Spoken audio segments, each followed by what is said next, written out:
Оразада мына қателіктерді жасама. Ассалаумағалейкум құрметті көрермен. Қасиетті Рамазан бұл жай ғана аш жүру айы емес, ол рухани тазару, сабыр, тәрбиелену айы. Бұл айда әрбір амалдың сауабы еселеніп жазылады.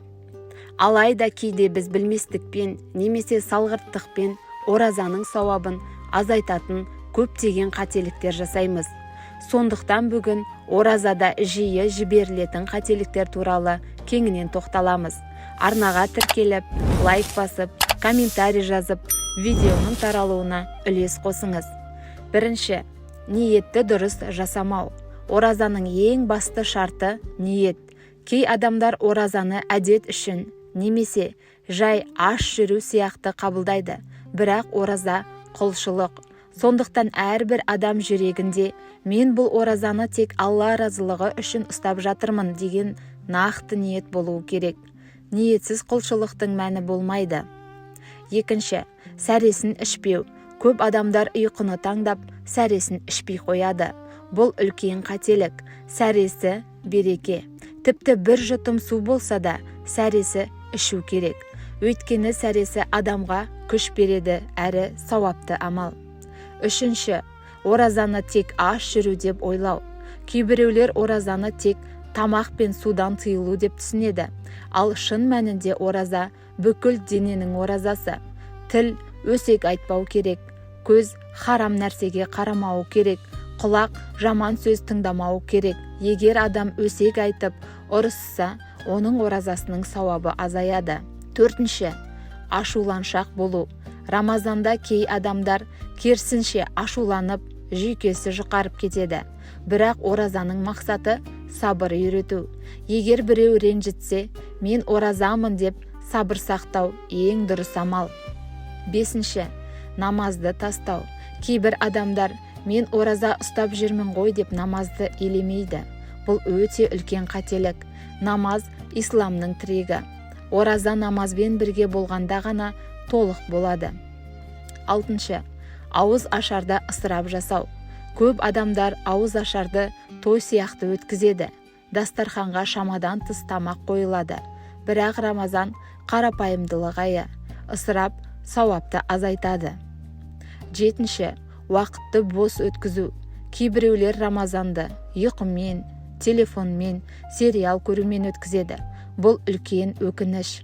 Рамазан өмірде жылына бір рет келетін мүмкіндік. Бұл уақытта Құран оқып, дұға жасап, тәубе ету керек. Сегізінші, дұғаны аз жасау. Оразада дұға қабыл болатын уақыт өте көп. Әсіресе сәресіде, ауыз ашарда, түнгі уақытта. Осы уақыттарда дұға көптеп жасау керек. Көп адамдар осы мүмкіндікті пайдалана бермейді. Енді қосымша жиі кездесетін қателіктер. Тоғызыншы, ауызды асығыс ашу. Кей адамдар ауыз ашарда дұға жасамай бірден тамаққа кіріседі. Ал шын мәнінде ауыз ашар дұға қабыл болатын ерекше сәт. Оныншы, түнді бос өткізу. Көп адамдар түнді сериал қарап, әлеуметтік желіде отырып өткізеді. Ал Рамазанның ең құнды уақыты түн. Бұл кезде тахажуд намазы, дұға, Құран оқу өте сауапты. 11-ші, біреуді ренжіту. Оразада біреудің көңілін қалдыру үлкен қателік.